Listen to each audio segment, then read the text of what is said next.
Hey,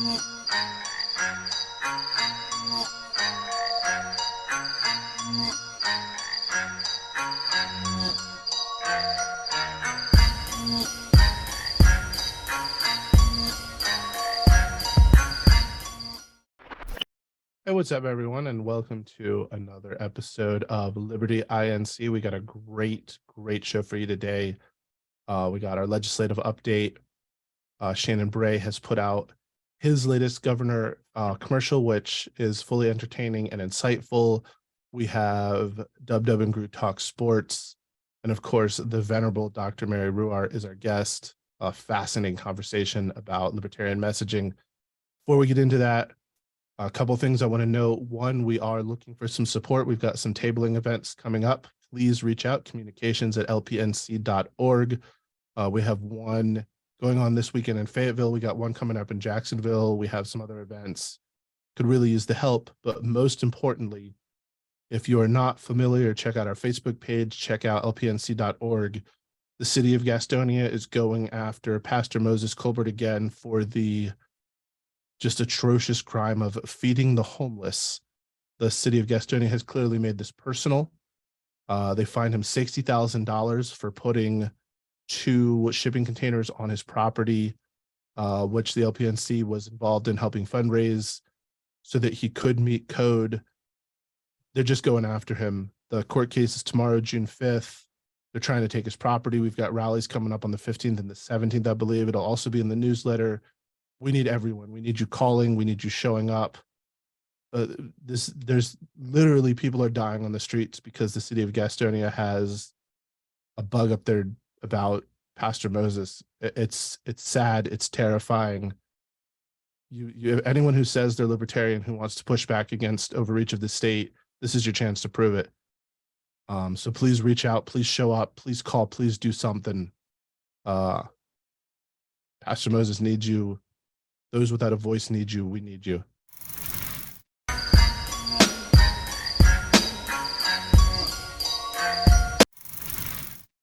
Hi, I'm Dee Watson, and this is Season 3, Episode 2 of Liberty, Inc., and this is your Legislative Roundtable. I am talking today about House Bill 823, otherwise known as Senate Bill 406, otherwise known as Choose Your School, Choose Your Future. This is the Opportunity Scholarship Bill that has people talking. Opportunity scholarships have been around in North Carolina for years and years, over a decade, but this bill really expands them. And I'm here with Ryan Brown, the chair of the LPNC. Most libertarians are for this bill. It's known as backpack funding, money follow the child, fund students, not systems.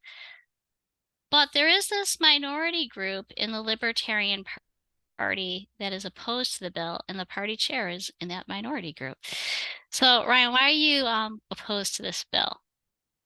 Well, so Rob said that the podcast wouldn't get into debate in season or until episode 6, but here we are in episode 2. So I'm sort of representing that minority of libertarians who think that vouchers or any sort of government money towards private schooling is not necessarily a transition step.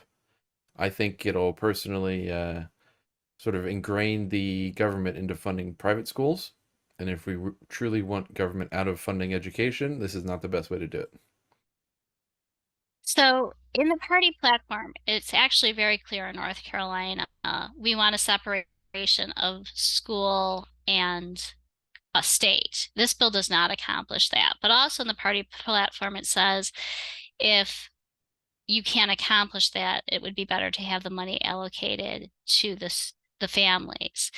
And this bill does do that. In this bill, if you are a family that would receive a free and reduced lunch rate, okay?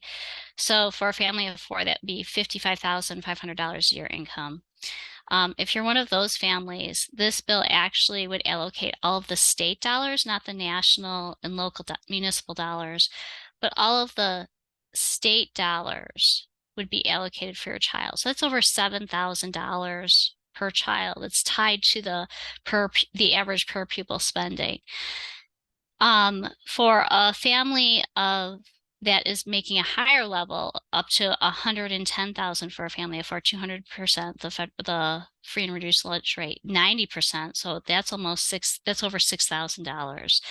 And it goes on, it's graduated down, but everybody receives something for this bill, over $3,000, even if you're making more than $250,000 a year.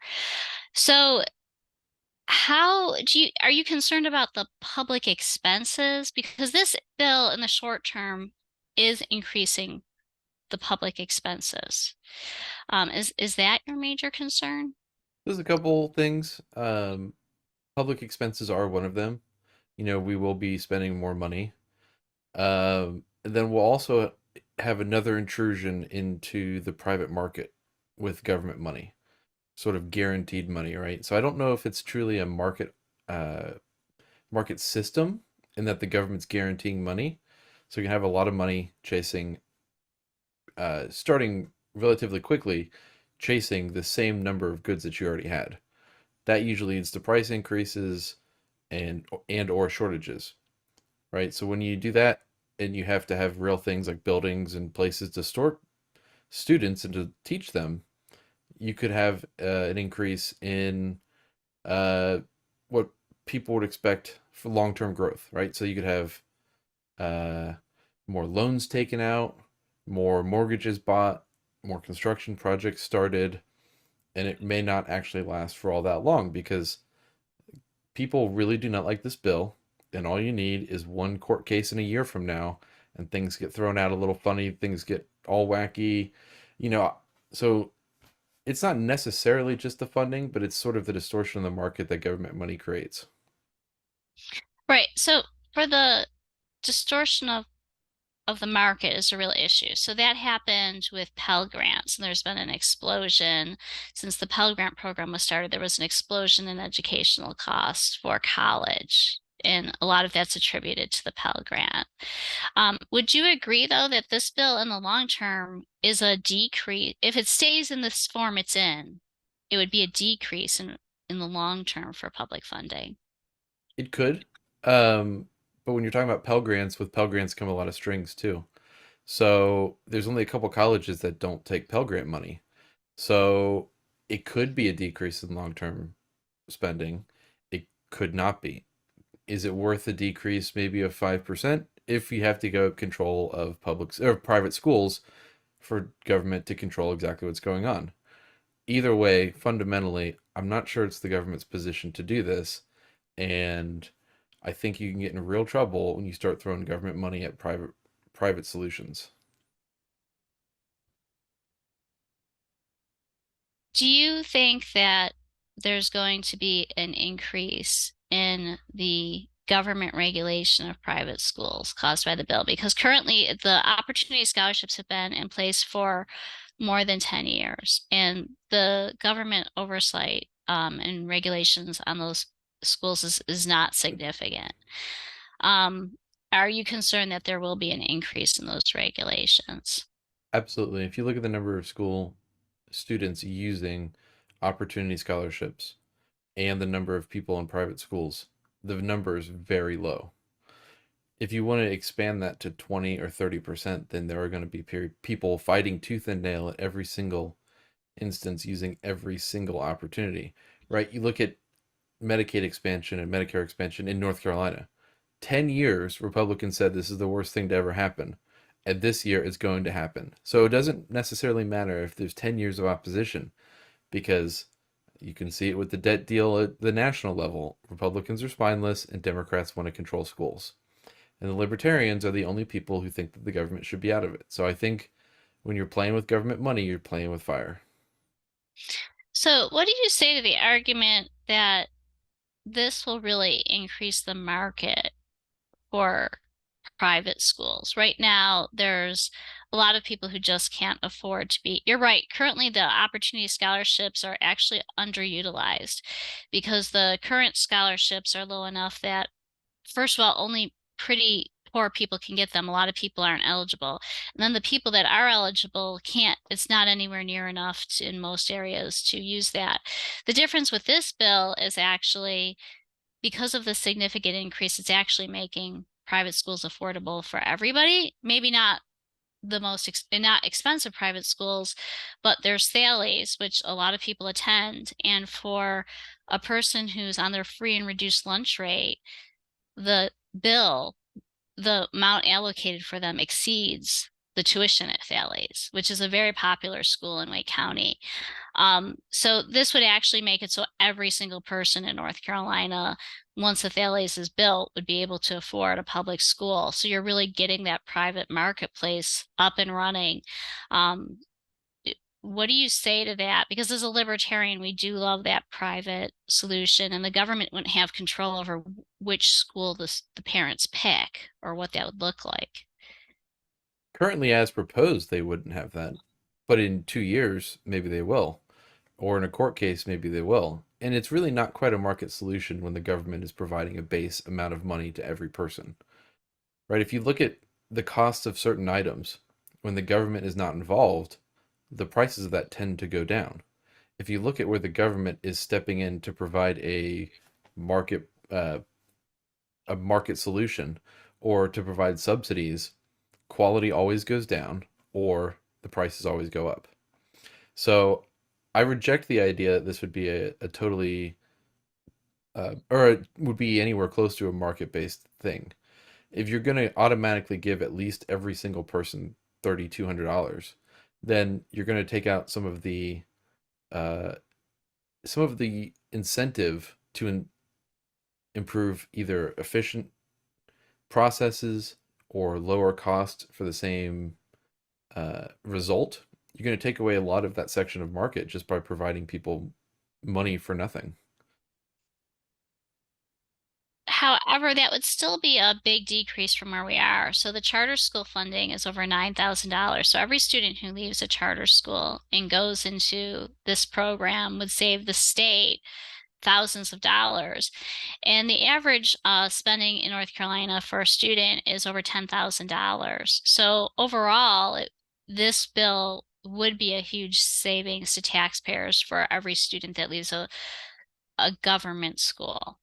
So speaking of the charter schools, the Fourth Circuit recently ruled that a school in North Carolina that was a charter school getting government money had to have a dress code that respected, I think it was Title IX. It had to do with gender discrimination, right? So did that apply to private schools? No. But are we one court case away from saying that if you take government money, you have to respect Title IX? I would say so. So charter schools are public schools. They're just not government run. So there's Correct. that distinction. And then let's see. So you're concerned about market distortion. Is there anything else you have to say about this? Sure. So, at least in my opinion, when you have government money, a government voucher that people expect to be good as a check, right? That they can just redeem and use and spend as they see fit. Most people are going to want to spend that anywhere that they think. So if you have a school voucher, they want to spend it at any school. But if you get to a situation where there's strings attached and someone comes up and says, I'm a customer, I have a government voucher, why won't you take my government voucher? And the school says, I don't really like the strings attached to it. I don't want to do that. The parent's going to say, well, fine, I'll go to somewhere else that does. And, you know, if it's this quote unquote free money, anywhere from $3,200 to $7,200 or more, that's going to really incentivize schools to play whatever games and have, you know, respect whatever strings are attached to the government money in order to maintain their student base. And you've seen it with Pell Grants and government money at the federal level. There's a handful of schools that don't take federal money, and those are the truly independent schools. If we're going to have people in North Carolina at schools taking government money, then they're not going to be independent. They're going to have to follow whatever regulations the state sets forth. And currently, thankfully, that's very little. It's a minimal amount of strings. But like I said, with Medicare expansion, 10 years of hard opposition can all change because the leadership in the General Assembly says, well, time to support it now. So playing with government money is playing with fire. There's a lot of Democrats who are saying in indicating that this will be the end of public schools if this bill goes through. Governor Cooper has declared a state of emergency. They're truly afraid that there'll be a huge bleed off from the public sector to the private sector. Do you think that that would happen if the bill passes? And I do you don't. think it's a good thing or a bad thing? I would absolutely love the total abolition of the system of public schooling in North Carolina. Get rid of the taxes that pay for it, get rid of all the state, federal, local money. I would absolutely love that.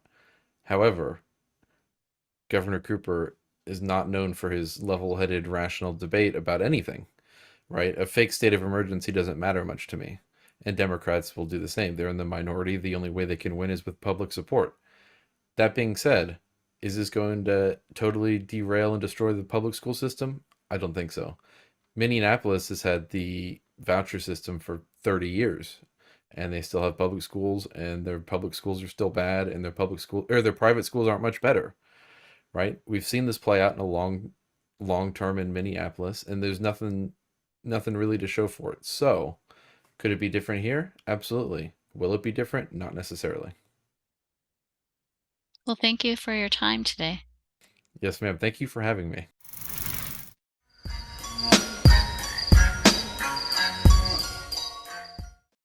Hey, Rob asked for this. 10 things about Shannon Bray. Number one, I just recently had a shoulder replacement surgery, so I'm walking around in a sling for the next few weeks. I was born and raised in South Louisiana. Prior to having kids, my passion at that time was billiards.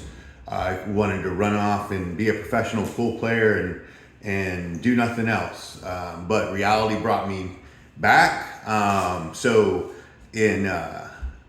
been in IT now since '97, and I've written 3 books. I have a master's degree in cybersecurity from the University of Delaware. Unfortunately, that's the only thing I share with our current president. I have a wife, 3 kids, and we currently live in Apex, North Carolina. I'm also a 4th degree black belt in Hapkido and a 5th degree black belt in Taekwondo.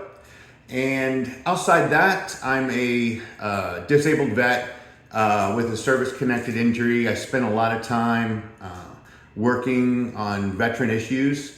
My favorite color is blue, and I think the last thing to share is that I absolutely hate paying for taxes for things that I don't support.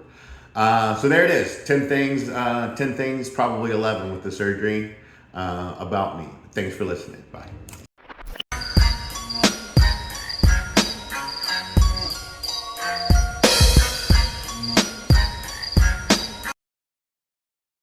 Hello, everyone, and thank you for tuning in to another episode of Liberty Inc., your source for all things liberty related to North Carolina. Whether you are at the vanguard of the Liberty movement or just Liberty curious, you're in for a treat today. We have a very special guest, the venerable Dr. Mary Ruwart. How are you doing today, Dr. Ruwart? I'm doing just fine. Thank you for inviting me. Oh, I'm so happy to have you here. So, according to my notes, you know just a little bit about libertarian philosophy. I don't have time today to run through your entire resume here, but here's a few highlights. Biochem major, PhD in biophysics, 2.5 years on a surgery team, 19 years as a pharmaceutical research assistant, also adjunct bioprofessor. You've ran for the presidential nomination in '84. In 2008, you ran for the VP nomination in '92. You've served on the LPN National Committee, the Judicial Committee. You've given nomination speeches for people on the LP National Committee. 11% of the vote for Texas Comptroller in 2010. There was a push to have you appointed head of the FDA in 2004. You chair Liberty International. You work with advocates. You've done stuff with the Mises Institute. You've had a column, Ask Dr. Ruwart, that ran for a number of decades, which was compiled along with some other pieces to form one of your books. And I believe you have 5 books, 4 others on the Healing Our World series. Is that correct? Well, yes, 4 editions of Healing Our World, and then Short Answers to the Tough Questions, 2 editions, and of course the latest, Death by Regulation, How We Were Robbed of the Golden Age of Health and How We Can Reclaim It. It's about 5 years old now. So Short Answers to the Tough Questions is a handbook for me. And it's actually why I wanted to bring you on. I want to talk about messaging today. I think perhaps there's no one better to talk about libertarian messaging. And it's something that I feel we're letting get lost in our conversation as we push forward with trying to achieve some things. And so I really want to delve into this with you. But first, I was watching a talk you gave for, I believe, Unity Liberty in 1993. And it was about messaging. And you were saying a lot of the same things then, not exactly with some, mild evolution, but roughly the same things that you're saying now. So what I want to ask first is, has anything changed? Is there a reason to hope? Give us reason to hope. Oh, is there reason to hope? Is that what you're saying? Yes. Yes. Well, I think there's reason to hope and there's reason to be concerned. Well, the hope is that liberty and the libertarian philosophy is extremely attractive, almost instinctual to the average person. Let me give you an example of that. When I was lecturing in colleges and high school, I'd come in for a day and give a talk on libertarianism. And I'd start the talk out with asking the students to vote on, first of all, if they could decide, how would government be? Would it be the minority ruling the majority ruling the minority, or would it be everyone rules themselves as long as they don't initiate physical force, fraud, or theft against others? Now, surprisingly, very few people, well, maybe not surprisingly, very few people voted for the minority should rule the majority. But not too many people voted for the majority should rule the minority either. Most people, I'd say 90% of the classes, would vote for the libertarian ethic. And of course, this is before I've told them that that is the libertarian ethic. And then I would ask them, how do you perceive that the US government operates today? And almost all of them either chose the minority rules the majority or the majority rules the minority. I mean, maybe I'd get one in the whole class, maybe, not often, that would say that the US government was akin to the libertarian philosophy and the way it operated. So if this is coming from high school and college students, you can see instinctively they love the nap. They didn't, of course, know that that's what that was. And of course, as we got into conversation, obviously they got kind of floored by the idea of, for example, the taxation is theft, even though I went through that, in a way that I think anybody could grasp it. But because it's so ingrained in our culture, I mean, nothing is certain but death and taxes, right? So, so this was a big revelation to many of them. But the important part is that philosophy is so attractive to people that if they aren't thinking of it in politics and that way, they're going to grasp onto it, because that's the way they interact with people one-to-one for the most part. That's the way most of us do, right? So I think that's the hope. Now I'll take the flip side of that. Okay. As libertarians, back in the day when I was running for office, that's what we talked about. We talked about the philosophy. And so, people knew what we stood for. It was quite obvious, and I can tell stories about that if you want at some point. But what's happened, I think, as the years have gone by, is there's been much more emphasis, not on the philosophy of liberty, but on the winning elections idea. And, we don't have to win elections. Our ideas have to win.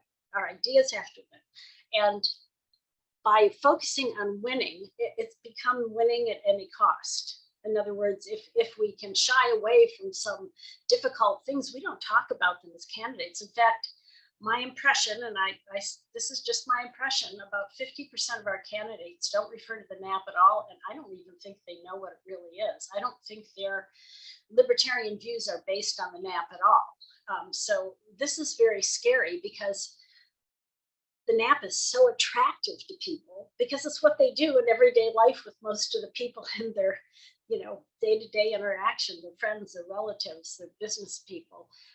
So we've lost something here, and I'm afraid we're kind of getting to the idea of possibly winning elections at the cost of our soul, if you want to think of it that way. So there's a lot to unpack. You just said a lot. I want to jump on what you just said at the end there. There's I feel like some philosophical debate in the party about, do we exist to win elections or do we win to spread liberty? And I think what you said is exactly right. If you exist solely to win elections, then that becomes your only, all you're incentivized to do. And then you're no different than the Republicans and the Democrats. They've become who they are because their goal is the power of winning elections. Now, that doesn't mean we shouldn't be motivated to win elections. We are a political party, and the best way we can advance liberty quickly is by winning elections and starting to roll back laws. Just if you could expand a little bit on what you said at the end. So I can understand, and in fact, I encourage people to be careful which libertarian messages they come forward with, depending on the audience. But why aren't we talking about the non-aggression principle more often? Because that should work with almost anyone. Well, you would think, right? But you see, we don't do internal education anymore. It used to be, again, back in the olden days when I was first getting into the movement.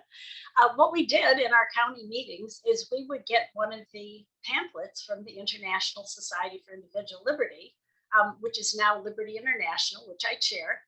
And there were about 36 of these pamphlets, these issue pamphlets, and we would debate them. Like, we'd read them and we talk about them. Is this really true? Is there a better way? What is it?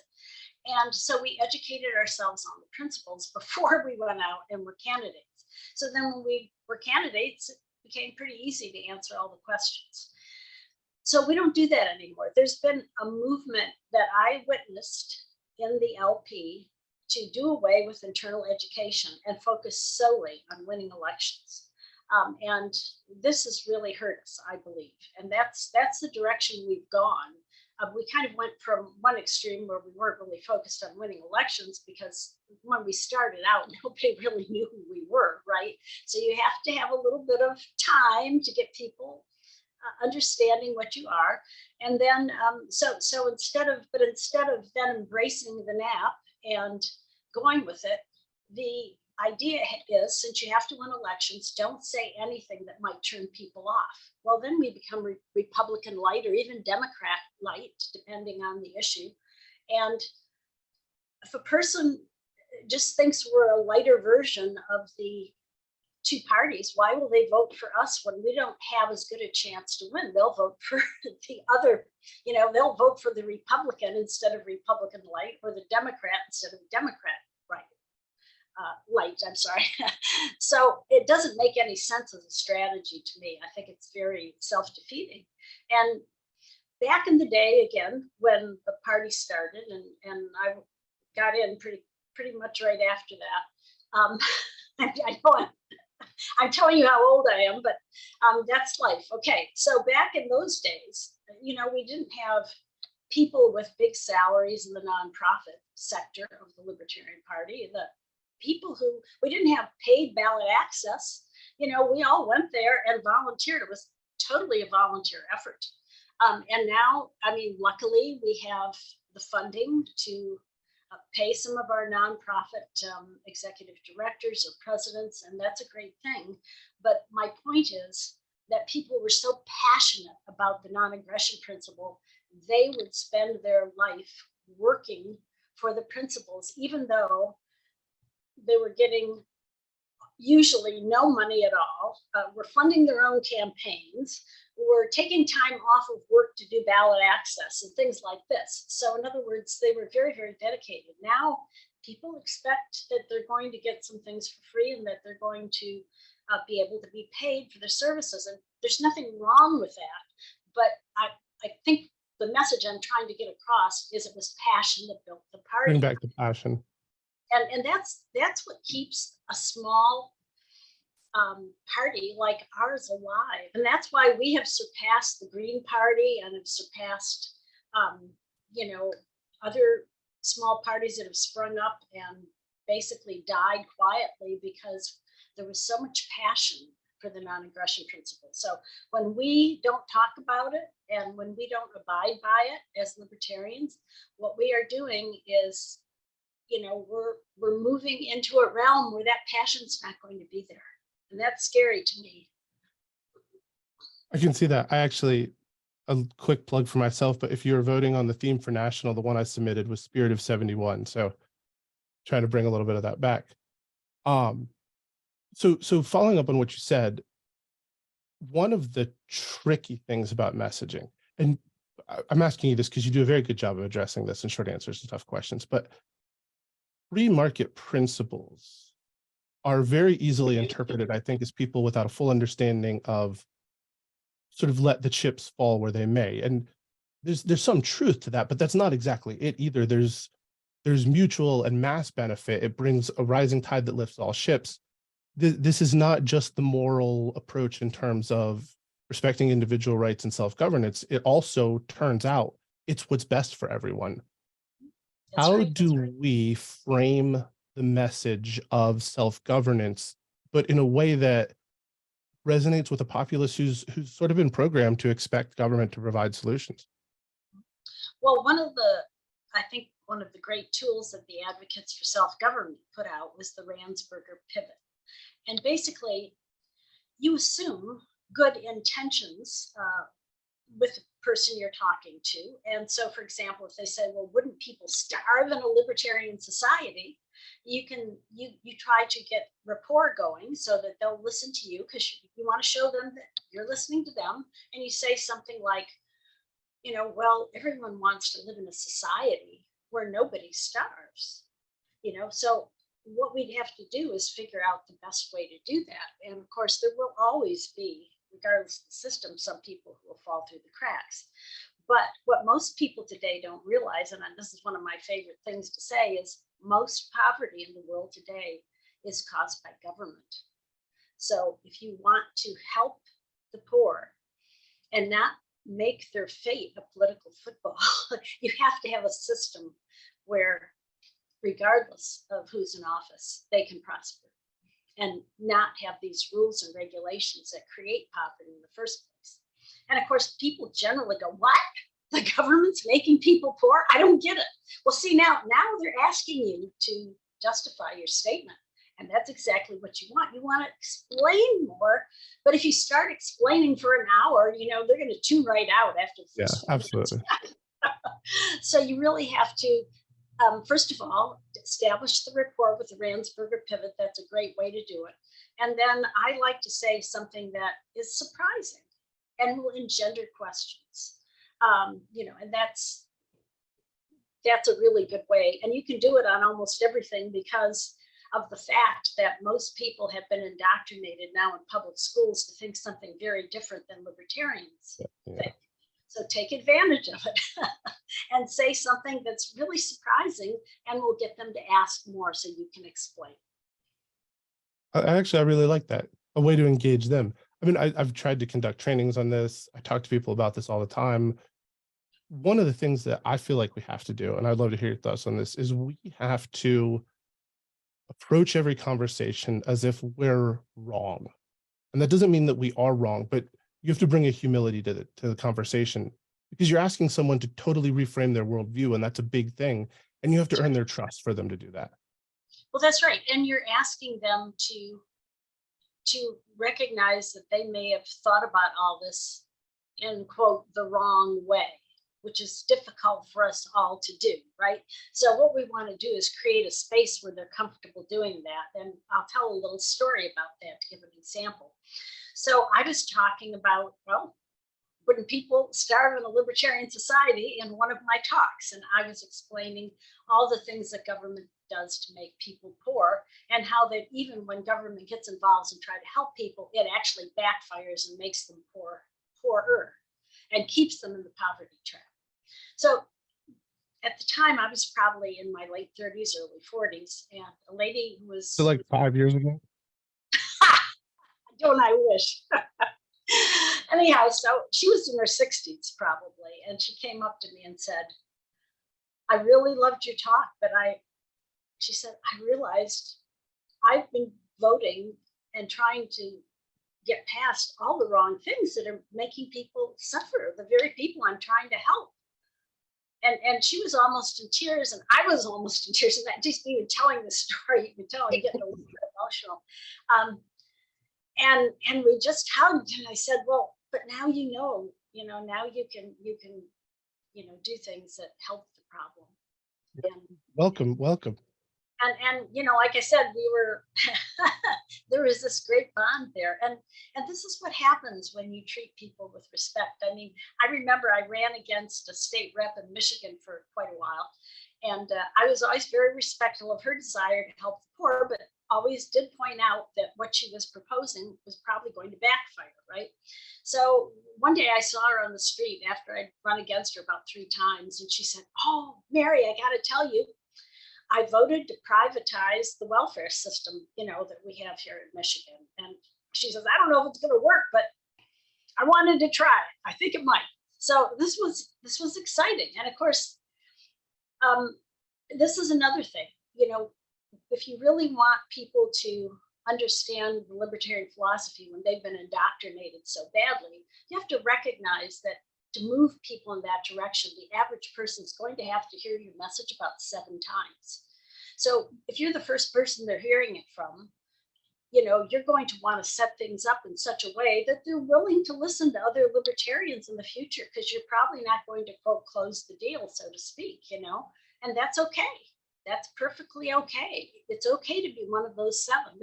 You don't have to keep beating on them. And that's what we tended to do, you know, like tell them they're wrong. And, you know, that's not going to work. You got to create the space for them to discover for themselves what the truth, their truth is. And generally speaking, if you have a person who is inquisitive and willing to be flexible and changing their mind, you can reach them. But there are many people who just can't make that leap. So if you run into someone who's, you know, very resistant to the ideas, just try to not leave a bad taste in their mouth as you talk to them, because, you know, maybe somewhere along the line someone will say those magical words, or there'll be just the right situation and the light bulb will go off. And that's what you're trying to make happen for the next libertarian that talks to them. What do you think it is that makes people so recalcitrant? Like, is it fear of the other side winning? I mean, to be fair, I know a lot of people who I would consider essentially liberty-minded philosophically. I don't know that they've delved into it that much, but that's where their instincts are. But then they have to vote for this person or this person, because if they don't, the other side wins. Yeah, they vote against a candidate instead of for a candidate. And a lot of people do that. I mean, we saw this in the Clinton and Trump election. A lot of people voted against Clinton, and that worked for Trump. So, you know, I think, again, voting against somebody, you know, you're basically voting for the lesser of 2 evils. And my preference is not to vote for evil at all. Yep. You know, and of course, I always tell people, hey, you know, your candidate doesn't have, your libertarian candidate that you're voting for might not win the election, but what it will do is possibly keep ballot access in that state. And that's important, because we spend about, at least back when I was talking about this more, we spend about 90% of our resources just getting on the ballot. So there's hardly any money left for campaigning. You know, we're pretty well tapped out by the time we've got ballot access in all 50 states. So this is an important thing to reassure people that their vote does count. Their vote counts towards ballot access, if nothing else. And that, of course, if everyone who said, yeah, I'd really love the libertarian candidate to win, but I'm going to vote for somebody else because I don't think they can. If all of those people who said that voted libertarian, we'd have a lot of elected libertarians. And of course, in fact, we do. We generally have 70 to 100 elected libertarians at any one time, which a lot of people don't realize. And, you know, interestingly enough, we win most often at the local level, and that's oftentimes where we can be the most effective too. Make a big difference. Yep. But let me follow up on that. What role do you think candidates should be playing in spreading messaging? I'm sorry, say again. What role do you think candidates should be playing in spreading messaging? Well, I think, again, we want our ideas to win, even if our candidates don't. So that's the important thing about running. You have a platform where you can really talk to a lot of people about libertarianism and the wonderful things that can come of a libertarian country or world. And so what that means is that you are spreading a message that can really, I'm going to say, elevate consciousness in the population. And for those who may not understand what I'm saying, I just, I've talked to libertarians who say, oh my gosh, this is horrible. Nobody gets it, and I say, well, you know what? That's the price you pay for being in a leadership role. If you're the first one, or some of the first ones, well, your job is to help bring these other people along. And of course, sometimes that's a lonely thing, except of course, we hopefully are nourished by our libertarian friends and family and the party, hopefully the movement as a whole, hopefully that's nurturing us. So, that is the price we pay for being out front. And it will take a while because we have a big force up against us, basically putting out propaganda. And we saw this during COVID. I mean, they really stopped things. It was unreal. The machine was unreal. Yeah, and Thomas Hill can tell you, he's been doing my social media. We're getting close to getting banned on my Facebook channel because I talk about taxation. I mean, jokes like, I think when something like, if you heard a good joke lately, and the other person answers, yeah, tax relief. So, I mean, this is the kind of thing that we're really getting down to the nitty gritty here. They're basically trying to take the idea that you should object to being taxed out of the social media spheres. So I have one more question for you, changing direction just a little bit. So I'm going to confess on camera, I took the Liberty International 3.0 course. I thought it was awesome. I didn't do the homework. I apologize for that. But I was hoping you could talk a little bit about your work with Liberty International and what you're building, because it's actually a pretty amazing thing. Yes, well, as I mentioned earlier, the International Society for Individual Liberty, which is now Liberty International, was largely responsible for my education in liberty, because it really got down to the nitty gritty. And back then, that's what we talked about at our county meetings. Right now, what we're doing is we're having the world conferences pretty much every year, all over the world. Right after the Berlin Wall came down, we went into Eastern Europe. And our next one is in Madrid in August. So those who do not want to miss it, it's going to be great. Should go to, if you remember about the International Society for Individual Liberty, you can still go to isil.org, or you can go to our new URL, which is liberty-intl.org.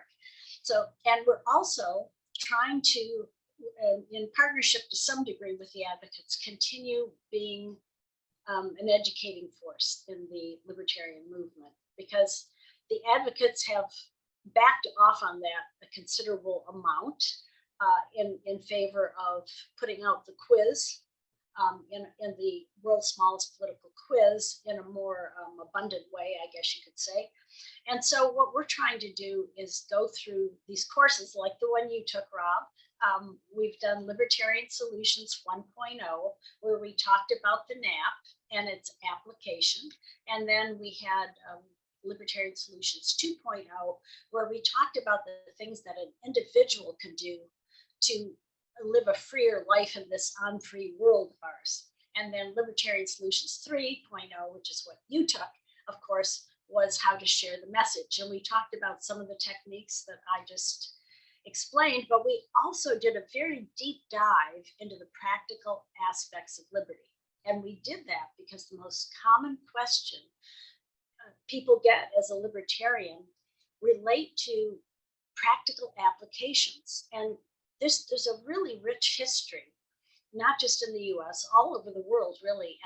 And this rich history has been researched by libertarians and put out there. One advantage of the nerdy kind of thing that we started out as is that we're all good researchers. And so a lot of good research has been done. And you know what? The other side doesn't have anything like that. I mean, their stuff is so full of holes, it's not funny. And so that's why Healing Our World had over 1,000 references in it in the last edition, because I don't want people just to take my word for anything. I want them to go if they want to, if they're that type that likes to read, go and read the study and talk about it, because that really helps. The other side doesn't have anything like that. So they have propaganda, yes, but as far as real research, you can poke holes in it pretty quickly if you are a researcher like I am. So this is the kind of thing we did a deeper dive in Libertarian Solutions 3.0, because if you can't answer the questions of how would this work in the real world, and did it ever work in the real world, you'll have a harder time explaining how the map actually works. And that's a lot of work, of course, if you're trying to do that. That's a lot of work, I know. And that's why we tried to kind of make it easy for people to get a lot of this information. We were very fortunate. Our instructors were some of the people who did the research, so they really could come forward and answer all those questions. The way you frame it there, it was the thing that I liked the most about it is I think some of these issues can seem scary to people. They seem so big and intractable. And then just hearing the conversation, like without getting into a debate over this issue, abortion is the most polarizing issue in the country.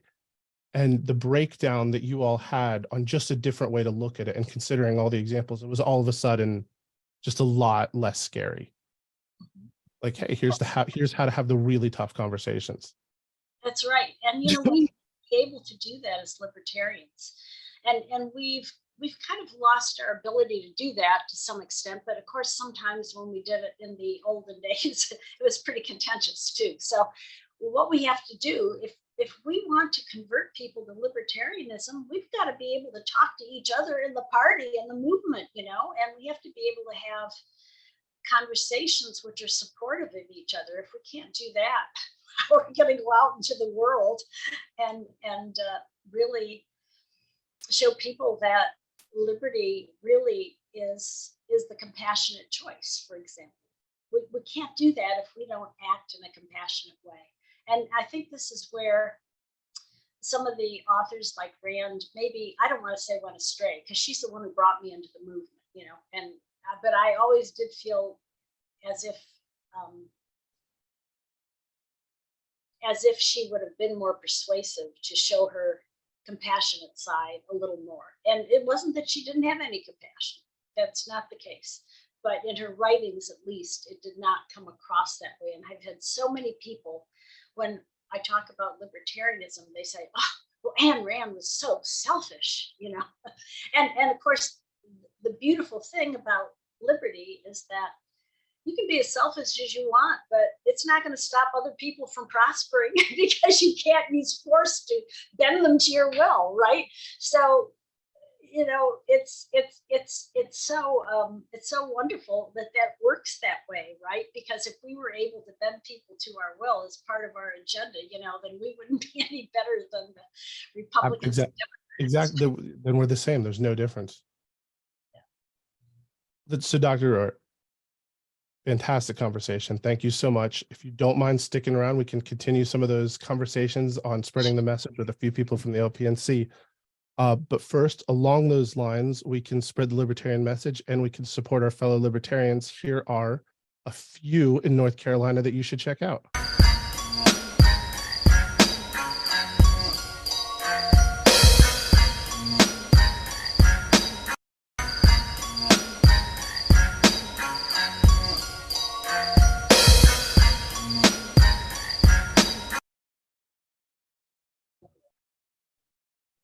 All right, thank you, everyone. Welcome back, and I'm happy to introduce our panel. Got some questions that we are going to address as a group with Dr. Ruwart. I want to start with our distinguished chair, Ryan Brown. How are you doing today, Ryan? Doing well, thank you. So you heard us talking about messaging, and as the chair of the LPNC, obviously that's a big part of what we do. Can you talk a little bit about what you think we are doing effectively in terms of messaging and where we have room to improve? Yeah, absolutely. In North Carolina, I believe we have great messaging. We are really consistent with our messaging, and we have good libertarian principles, and we try to appeal to the everyday person, go to where they are. One of the things I think we can improve on that we are starting to do now is trying to get messaging into more people's into more people's sphere. So we're putting out the podcast, we're having consistent newsletters, having more articles, and actually one of the things we're doing is we're going on the streets, doing real things and messaging to real people, trying to solve real issues. So, Dr. Ruwart, I saw you shaking your head there. Following up on that, how should we be packaging messaging to reach people that maybe haven't heard it? Well, it's important to know who your audience is. So in some areas, the audience wants to hear about economics and jobs. In other areas, they might want to hear about something else. So the first thing you have to know are what are the hot issues. And that was something that we did in Kalamazoo, Michigan, when I ran for city commission, was we formed the Taxpayers Protection Slate, because a lot of the people in our area were being forced out of their homes because the property taxes were getting higher and higher. And when they were on a pension, they couldn't afford the house that was totally paid for anymore because the taxes were greater than the mortgage payment had been. So we ran on the idea that property taxes should be lower. And so that's the kind of thing you need to do before you create your messaging. You have to know where the hot spots are in the area your message is going to go out. And so that's very important. So that's a really good, I've been in marketing communications writing like 30 years. Know your audience. That's the first rule. So on those lines, Rachel, when we start talking about an audience that's not political or service level political, or their politics come from some sort of curated, targeted mainstream news source, how do we get a message across that's libertarian at its core, but is also palatable for people that either have no exposure or just think we're, a bunch of crazy gun-toting sovereign citizens? I mean, whatever stereotype it may be, how do we break through that? Making sure that you have a really concise language, making sure that you boil it down to 1 or 2 sentences and put all of the information in one place, so that as people are consuming these, I don't want to have to click on 5 different things to get to the answer to my question. And so I think really thinking about the consumer. I really liked what Dr. Ruwart said about internal education and how they just had these really easy guides to what we were going to talk about and how we were going to present them. And I think packaging that in a really concise so that people can consume it quickly and answering their questions really before they can even ask them. From a social media standpoint or marketing perspective, I think giving them really clear that are, again, from one point of view, not just kind of, again, appealing to their human nature and getting them on your side is really helpful. So that's a really interesting point, anticipating questions and sort of preemptively addressing them. So Dr. Ruwart, I want to ask, because this is something I struggle with. I don't like the fear-based politics of the other 2 parties, and they beat that dead horse into the ground. But by the same token, I feel like we're doing ourselves a bit of a disservice if we're not at least painting a picture of where things are going. How do you find the balance? Like, how do you preemptively say, yes, you should be worried about this, but I don't want to hit your panic button either? Well, it's fine to point out the problem. As we talked about earlier, when I said, government is the biggest creator of poverty today. So that's the problem. But then what's the solution? That's the second part that you need to go into. And that's where you can put the libertarian message of hope there, because really that's what the message is. There's a better way. And so that's, I think, the way to approach it. Because if you just do gloom and doom, people get depressed. But when you talk about there's hope, they're like, great, hope, and that's what we want them to feel, because that's really what the liberty message is. It doesn't have to be the way it is today. So, Mr. Thomas Hill, following up on that, and it's the perfect person to ask, because if you want to talk about someone who just lives that message of hope day in and day out, it's Thomas Hill. How do you do that? And in particular, you've been out on the campaign trail a lot of times. how do you bring that energy, and what's the difference when you're out seeing people every day like that, as opposed to trying to advance a message from behind a computer screen? Yeah, unfortunately today with the technology we have, which is a great tool for convenience, but sometimes we forget about our social skills that we need to hone as far as one-on-one, face-to-face, in the flesh meetings. And before I answer, I just, of course, knowing your audience, that's like, ground, first floor. But equally as important as being yourself. People are pretty good. They have pretty good detectors as far as, if they can detect whether you're really sincere or not. So, if you had, the biggest thing is having confidence in your message. And I would like to answer this as far as first time, like, let's just frame it as far as a first time candidate, and you're going out one-on-one, maybe door to door, meeting with people. Of course, be yourself, but this is in contrast to speaking to a larger group. Your listening skills really are paramount at this point, because you don't want to dominate. You don't want to show up at their doorstep speaking 1,000 miles a minute, which is easy to do when you're nervous. And I've done this for over 20 years, but occasionally, even I get nervous. But long story short is, be yourself and be confident in what you're saying. You may not be the most I'm not really a great polished speaker, I think, but you can overcome a lot of that through being genuine, passionate, really believing in what you're saying, and making sure that person might not agree with you, but they'll respect your passion and your conviction for your beliefs, even if they may not vote for you. But that's a step in the right direction. If you run again, you have a second and maybe a third opportunity to convince that person.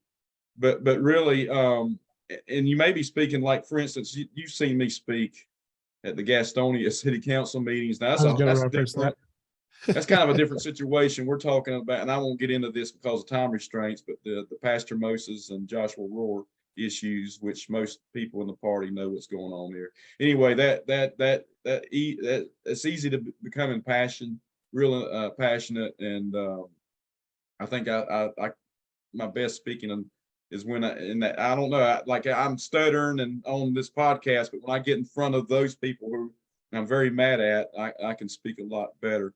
But long story short, we were all a little afraid, Thomas. Well, if anybody wants to see an example of that and talk about good cop versus bad cop, if you'll go to firetouniparty.com, right? Did I get that right? Anyway, the video, if you'll click on the videos, the third video down is me and Mike Ross speaking to the Gastonia City Council meeting. He speaks first. He's good cop. I speak second. That's bad cop. That kind of get an idea of bringing passion. That's as a candidate, it's different, particularly if you're speaking on a set of issues to a voter. So you won't have quite that passion, because you're not going to be angry with that voter like you might be a politician that you're trying to reform, which that's a whole different story, and that's not what this podcast subject's about. But it's knowing your subject and being confident. And I'll wrap up by saying that when you're speaking to a larger group, how do you translate that personal appeal? Our good late friend Arlie Wrights, who was a member of the Libertarian Party of North Carolina and a great friend of all of us, he had that gift that he could be speaking to 500 people in a hall, and it was like you were sitting across the bar drinking a beer with him, or by the fireplace having a conversation. He had that gift that not many speakers have, and most candidates are not going to have that. But you can develop that over time, and it takes practice. Don't, you're going to watch yourself and listen to it on the audio and video, and you're going to cringe. I've been doing public speaking for over 20 years, and I still cringe, because we have nights like tonight. I'm not on top of it. I didn't sleep well last night, and I'm not worked all day, and I'm not at the top of my game. So getting a lot of rest. I know I'm getting way off the reservation here, but no, see, you make a good point about something. You actually touched on a few interesting things. One, and Dr. Ruwart, I'd love to hear what you think. So you talked about passion. What do you think initially shines through more? Sort of your emotion and the feeling that you're putting behind what you're saying, or the actual things you're saying? Well, it depends on the person somewhat, but I think both are important. I try to, bring the idea of compassion to our ideas. And the reason I do that is that so many of us came in under Ayn Rand and missed that part. And of course, I grew up going to Catholic school for 11 years. And the message that I took away from that was love your neighbor as yourself. And I found that to be useful, even when I kind of wasn't sure anything else was right. And so I found that to be a great place to live. So that's where I come from. And part of the reason I do what I'm doing is there's so much starvation in the world, sickness, war. I mean, there's some really nasty things in the world, and it doesn't have to be that way. And I just feel so badly for so many people who are trapped in these things. I mean, here in the US, we have people who are trapped in that too, as Thomas was alluding to. But, overseas, it's even worse. So, if we don't have that compassion for others, it's really hard to talk to people. At least I find it hard. If you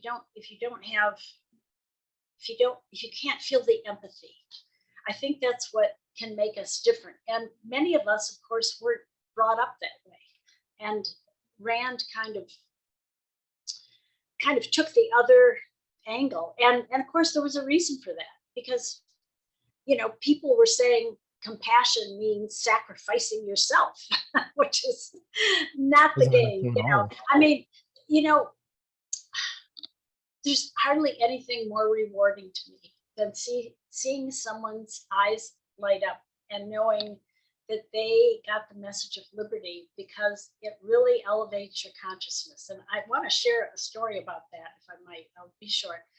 So I get a lot of libertarians who really complain about the world and stuff, and they say, oh gosh, I mean, I almost wish I never had been exposed to this stuff as a libertarian. I wish I were ignorant. I said, well, do you really wish that? I mean, if somebody could wave a magic wand, would you want to not know this? Haven't had one person say, yeah, I don't want to know it anymore. I mean, it's something that's said in the moment, heat of the moment, but I don't know, the experience of everyone here, but I can almost bet that to some extent, when the light bulb went off for you, it was like an elevation of consciousness. I mean, I could hardly quit smiling for 2 weeks, because I could see that because people are selfish, they're going to figure out that liberty makes them better off and everybody else better off than they can be, even if they're at the pinnacle of tyrannical government.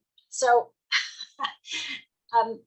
it's going to happen. And it's just, I might not live to see it, but I know it's going to happen. And when people intuitively get that, when they really get deep into the philosophy, and that is a gift.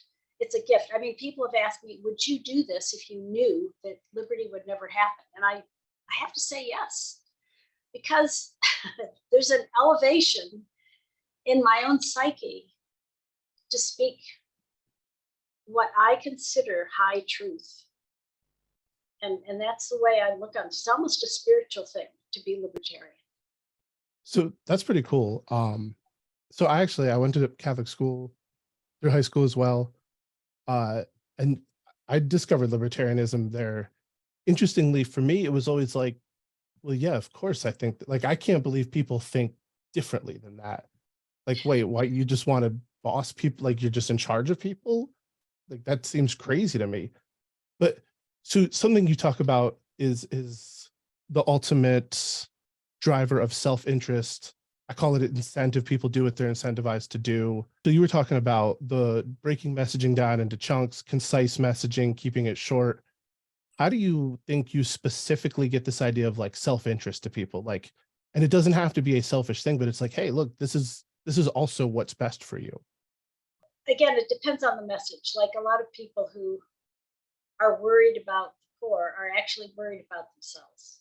They're afraid that someday they might, by some accident or something, they won't have enough money. They'll be hungry. they want to know that somebody will be there for them. And of course, in a libertarian society, there's definitely more possibilities than there would be in government-run help, which isn't really much help. And one of the examples I like to use is here in Texas, where the people were used to giving out holiday meals to the homeless. And this is not unusual, but one of the cities here banned that from happening. They made a law against it. So the Texans slapped down their guns and did open carry and fed the homeless, and the police very wisely said, we're not going to enforce this. Because they would be the ones that would be blamed, you know, if there was a riot that broke out around this. It's the police that would be blamed, and they're not stupid, right? They know that would happen. So they did not enforce that law, and that's a good thing. Absolutely. Hashtag so- become ungovernable. Yeah, so some stories like that are helpful. I mean, it just depends on who you're talking to show them their own self-interest. And that's why the point that Thomas made was very important. I think Rachel made it too, listening to other people. What are they concerned about? That's what you need to talk to them about. If you can convince them on the part that they're very concerned about, that the libertarian way is the way they want to see things happen, the rest is an easy conversation. You want to follow up on that, Rachel? No, that was pretty much my thoughts. I think really addressing people's concerns and giving them the answers that they're looking for. A lot of questions. I think that in general, it's really hard. They feel a little steamrolled because we can kind of come out with some really hard lines, hard stances. And I think really delving into the compassionate part of the answer is the best way to help people really understand the message. I mean, I think that makes a lot of sense. I'm a big fan of sort of flipping it too. So I like bringing up the seatbelts argument. Like seatbelts should not be mandated, because it's one that people are like, all right, this is one of your crazy, weird views. But the point is, it's not about mandating a seatbelt. It's about stepping in and asserting authority over your freedom of or your operationalization of your freedom of movement. And when that little bit of authority is ceded, then all of a sudden you have property taxes on cars and driver's licenses, and now they can say yes or no, and then you get COVID lockdowns, and all of a sudden it's not a right to be able to leave your house. And this does happen. It happens piecemeal and it happens over time, but it does happen. Now, if you're watching and you're looking to spread the message, I would not recommend leading with seatbelts and driver's licenses, but that's actually, so Ryan, what issues are we looking at in North Carolina? What do you think we should be talking about right now? Right. So, in North Carolina, we have a school system that is not the best in the nation. So that's something we should look at, try to get some That's real being school choice. really nice. Yeah. Try to get some real school choice in North Carolina, where we have government getting out of schools. I would say completely. Some might argue that that's not feasible right now, but we need to take care of our education, right? There are some serious issues, and government is in control of most of the schools in North Carolina. When it comes to healthcare, we have a weird conglomerate of colleges and corporations and monopolies. Our healthcare costs are way too high. We can liberalize some of that in North Carolina, right? We don't need the laws that we have. Those are the two big ones. I mean, those are what people deal with every day.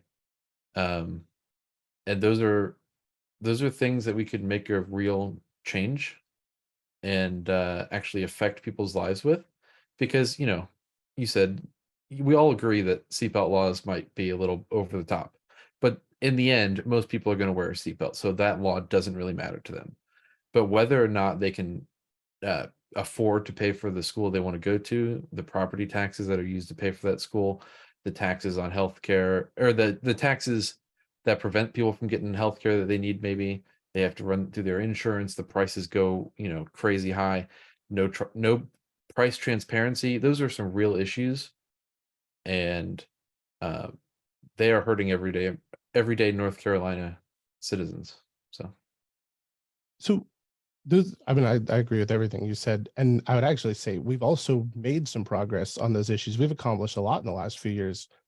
So Thomas, how do we let people know that we've how do we share our achievements?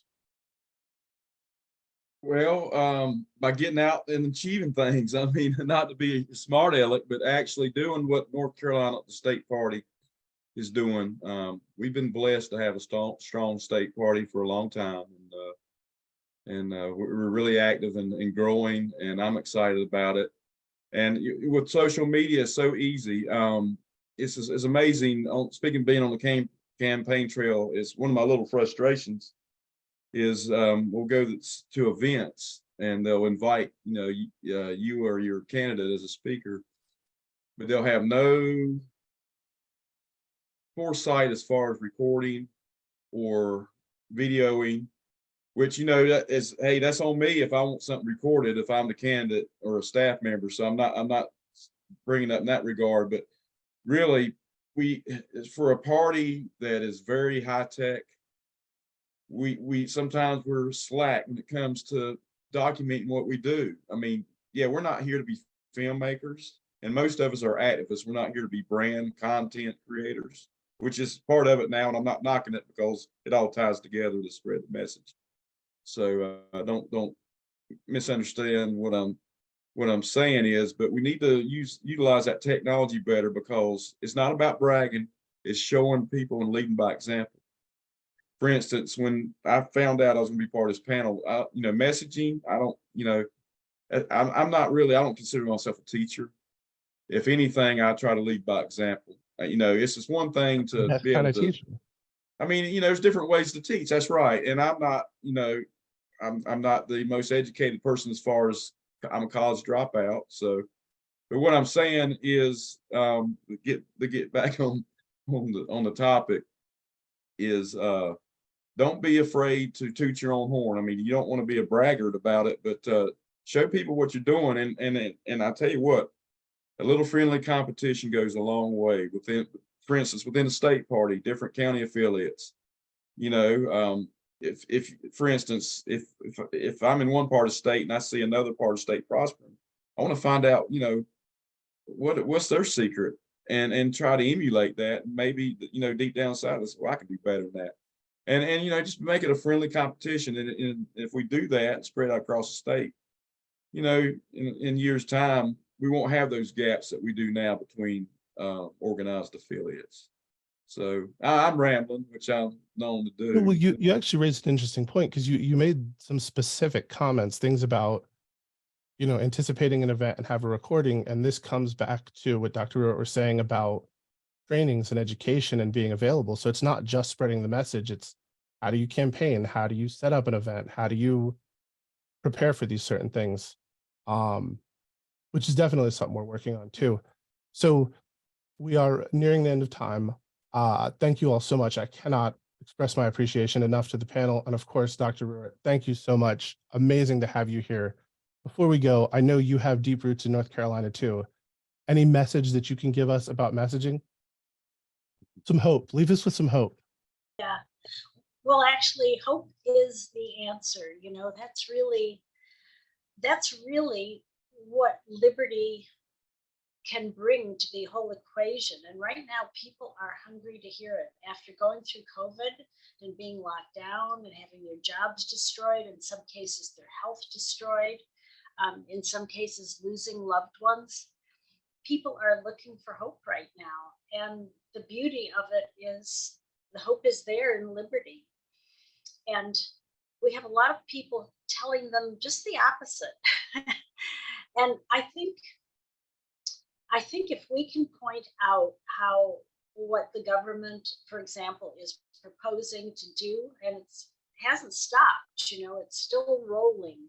The World Economic Forum is trying to pass charter reforms that basically allow it to define when a country has a pandemic and what the country must do about it.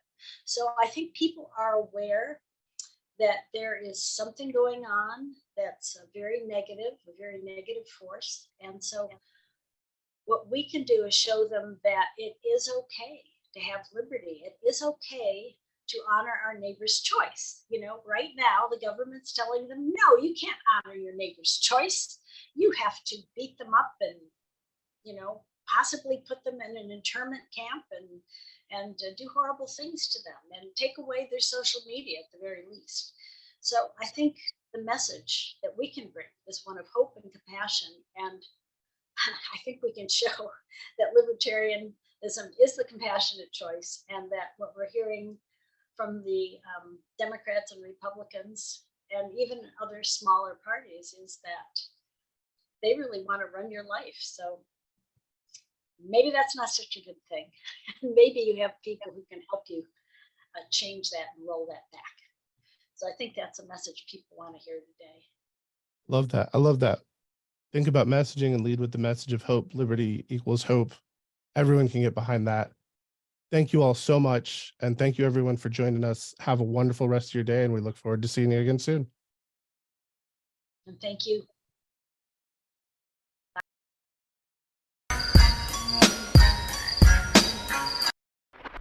Hey everybody, welcome to the greatest sports host of all time. Travis Groo here, and we got William Wells. Yep, and aka we're Dub gonna talk Dub. about sports ball here. And this is the greatest sports newscast of all time. Mhm. You wanna start us off, William? Yeah, I mean, it was a tough go for the Canes, but it couldn't have gotten any closer, because the only way it would have been closer is if it was 4 overtime games and they lost all 4 overtime games. So, it is what it is. I think they had a great season, even with the injuries, and I think it's a lot to look forward to next year. No, I completely agree. I'm proud of the Canes. I'm proud of what they did. I look forward to next year. And at this point in time, I really think Florida's going to go all the way they're playing with Bobrovsky and everything. I really think that Florida's got this. And So, I think the opposite. I think really? it's going to be Vegas, and they're scoring like crazy right now. Their rate of scoring is insane. Yeah, but they've got a score on Bobrovsky. Yeah. So it's a different ball game. So yeah, if he's on, then he will definitely win the Conn Smythe. Yeah. The inside track for the Conn Smythe right now are both Floridians, him and Kachuk. Right. So, but anyway, let's talk about the Panthers. We've got OTAs coming up. I'm actually excited about Bryce Young. I think he's going to be a good addition to the team. He did really well in Alabama. What are your thoughts on Bryce Young? And I think he's gonna doing bring some great. momentum to the team. Yeah, he will provide momentum to the team, and also the mainstream sports media will emphasize that he's had 2 bat downs. And I'm like, well, y'all get off of it. We saw 2 bat downs and 2 downs of actual gameplay from Baker Mayfield, who's a much taller quarterback than Bryce Young is. And that was our terrible quarterbacking last year. He's making great passes. Used to get batted down. Yeah. So it happens. It happens. It's Bryce football. Young can scramble. He can run. He's low to the ground. He's got that low center of gravity, and he's strong.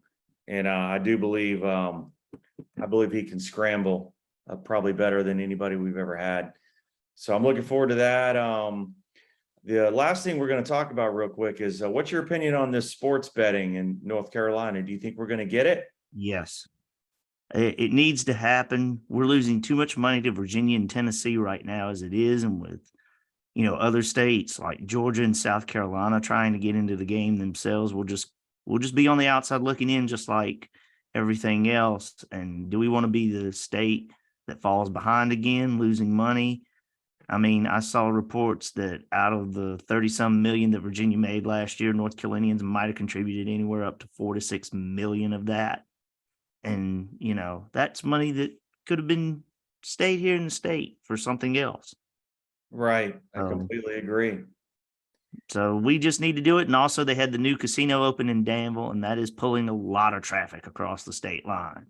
So, because Danville is right on the border of Virginia. Right. And you see effects of that every day. So North Carolina needs to get it passed quickly, and maybe they need to adjust that date they have in there of January 8th, 24, just up a couple months. Yeah, I completely Get agree. started. I say as soon as possible Mhm. if we can make it happen, but there's no urgency for them because it doesn't benefit them like Right.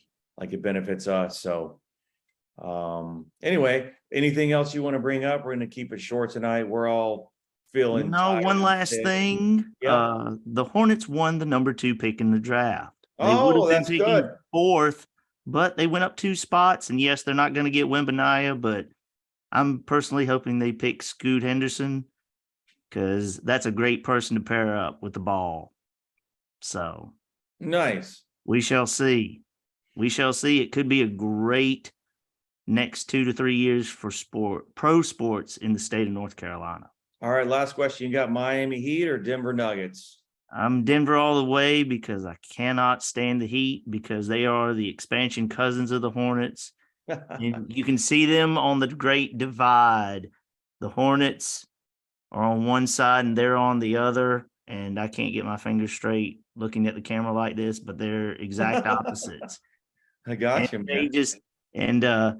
and I just want some of that basketball luck to turn around in Charlotte. So anyway. No more Charlotte curse, right? Yeah, well, maybe not, but there's this great Twitter that's called Charlotte Sports Despair, and that's a perfect way to describe it. And that's why I stopped listening to Charlotte Sports Radio because they add to it. They are nothing but fatalists down there. And I don't see that in Raleigh sports media. Even when the Canes were in the doldrums, they were always like positive and there are better days ahead. That's just because Charlotte- Raleigh's better than Charlotte. And Charlotte just criticizes their teams up and down worse than the national media does. And it's like, really? Yeah, what's up with this battle between Charlotte and Raleigh? What's your thoughts on that? I mean, obviously Raleigh is better. Yeah, and everybody forgets that we almost had Major League Baseball back in the 90s in Kernersville.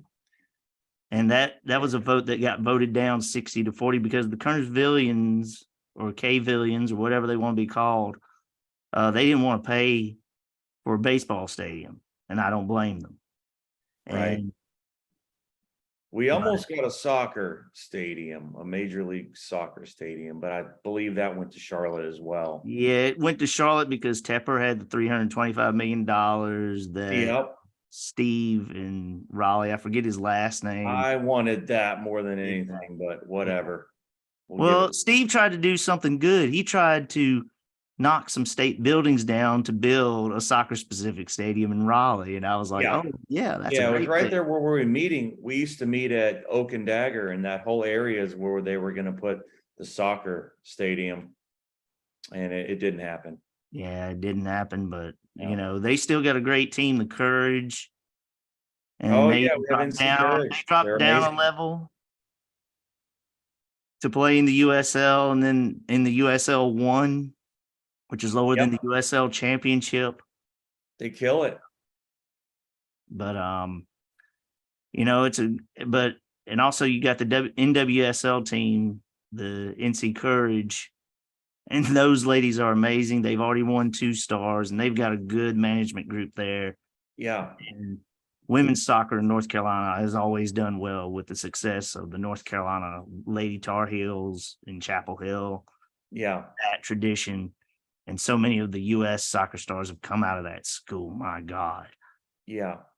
But anyway, yeah. So there's a lot to look forward to in North Carolina sports. Yeah, we'll keep Especially you the pro updated right here sports. with Dub Dub and Groo, Yes. the greatest sports newscast of all time, right here on Liberty Inc. Thank you for joining us. We'll see you next week, and we'll update you on everything North Carolina. Thanks for joining us. Thank you, guys. Y'all have a great evening or day or whenever you're watching this. Whenever you're watching, have a great one.